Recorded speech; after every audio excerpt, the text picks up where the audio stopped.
Bonjour, alors on continue toujours notre série 5. On passe maintenant donc quatrième problème. Alors dans ce problème 4, on demande toujours donc de remplacer les lettres A, B, C, D, etc. par les formules développées correspondantes. Donc voilà donc notre série de réactions. Alors on part d'un composé dont on connaît déjà la structure. Donc on va commencer par le départ. Donc on va partir de ce composé. Donc c'est le phénol qu'on traite avec NaOH donc pour donner un composé A. Donc là A il est traité par CH3Br pour avoir B. B subit une réaction de bromation, donc on va avoir une réaction de substitution électrophile, donc on obtient deux composés dont C est majoritaire. C réagit avec Mg donc, pour donner D, donc D est un organomagnésien qu'on traite avec ce bromure pour avoir le E. Ensuite E réagit avec HBr en présence de peroxyde, donc ce sera une réaction d'addition radicalaire anti-Markovnikov pour donner un composé F. F qui réagit avec Mg pour donner G, donc G est un organomagnésien, qu'on fait réagir avec CO2 suivi d'hydrolyse acide pour donner H qui est un acide carboxylique. Cet acide carboxylique on le traite avec SOCl2 pour avoir I. Et la dernière réaction, on traite avec FeCl3, on obtient le composé J. Très bien. Alors là, donc, on va commencer par le commencement, c'est-à-dire par le début. On va commencer par la première réaction, à savoir le phénol qui réagit avec NaOH. Alors, on fait réagir le phénol avec la soude NaOH. NaOH est une base et le phénol est un acide. Donc, on va avoir tout simplement une réaction acido-basique entre le phénol et NaOH. Donc, on obtient un alcoolate de sodium. Un phénate ou bien un phénolate. Donc voilà le phénol. Donc là vous avez votre base. Donc la base OH-, elle va arracher le proton. Donc on obtient l'ion phénate ou bien phénolate. Et bien cet ion là phénate, on le fait réagir avec CH3Br.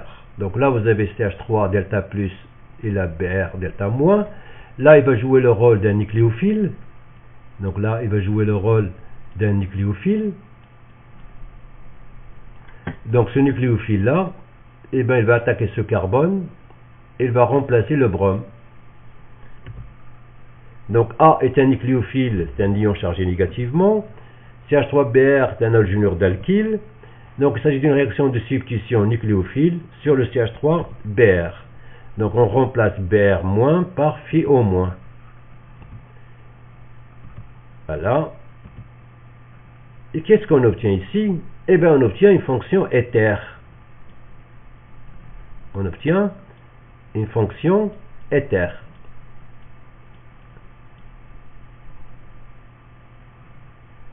Et là c'est la réaction de Williamson. Donc on prépare un éther selon ce type de réaction. On fait réagir un alcoolate sur un halogène d'alkyle pour avoir la fonction éther.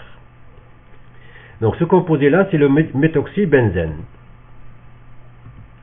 Alors le composé B qui est le méthoxybenzène, alors on fait réagir avec Br2 et Fbr3. Et bien là qu'est-ce qu'on va faire? Et bien là on va faire une réaction de bromation. On va faire une réaction de bromation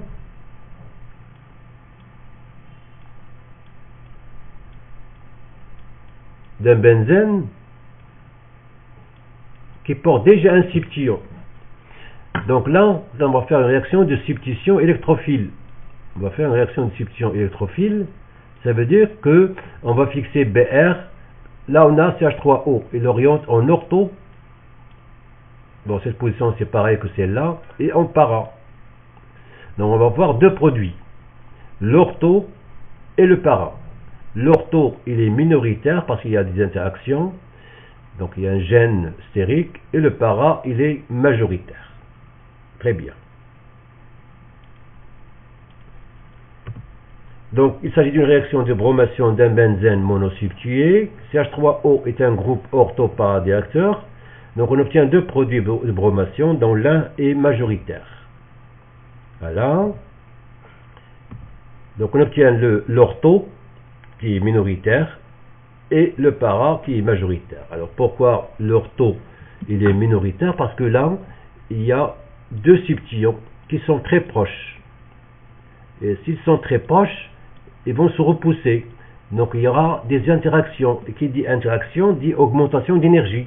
Et qui dit augmentation d'énergie dit molécule instable.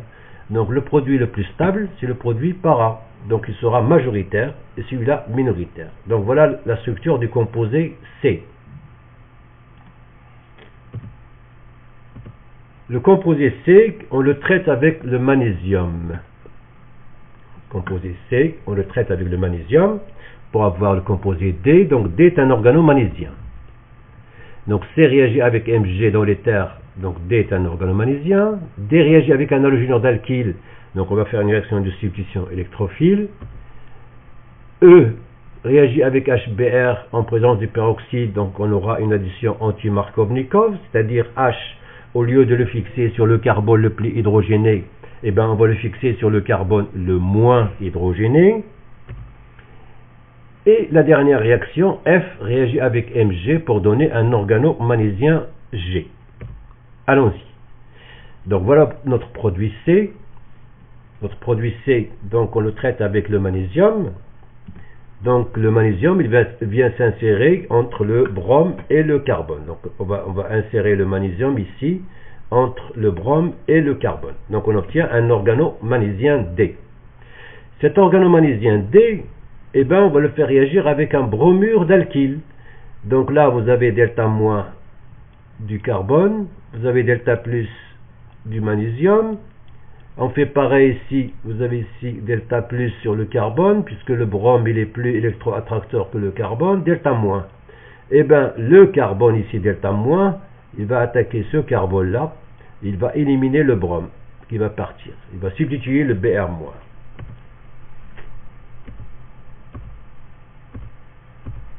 Donc on obtient ce composé-là, CH2, CH, double liaison, CH2. Très bien. Alors le composé E obtenu précédemment, on le fait réagir avec HBr en présence de peroxyde. Donc si vous voyez ici HBr peroxyde, c'est qu'on va faire une addition sur une double liaison, donc radicalaire. Donc là, on va fixer le H, au lieu de le fixer ici, on va fixer le H ici. Et le Br, on va le fixer là. Donc anti-Markovnikov. Très bien. Et la dernière réaction, c'est-à-dire le F qui réagit avec le magnésium dans l'éther, donc on va préparer l'organomagnésium. Donc on obtient le composé G. Alors, G, on le fait réagir avec CO2 suivi d'hydrolyse acide. Lorsqu'on fait réagir un organomagnésium avec CO2 suivi d'hydrolyse acide, donc on obtient un acide carboxylique. Très bien. Donc G est un organomagnésium. L'action de CO2 suivi d'hydrolyse conduit à un acide carboxylique, donc H est un acide carboxylique. L'acide carboxylique réagit avec SOCl2 pour donner un chlorure d'acide. Donc voilà notre organomagnésium. Donc on va le faire réagir avec CO2 suivi de H2O, donc un hydrolyse acide. Donc là, je vais ajouter le H+. Donc on obtient un acide carboxylique.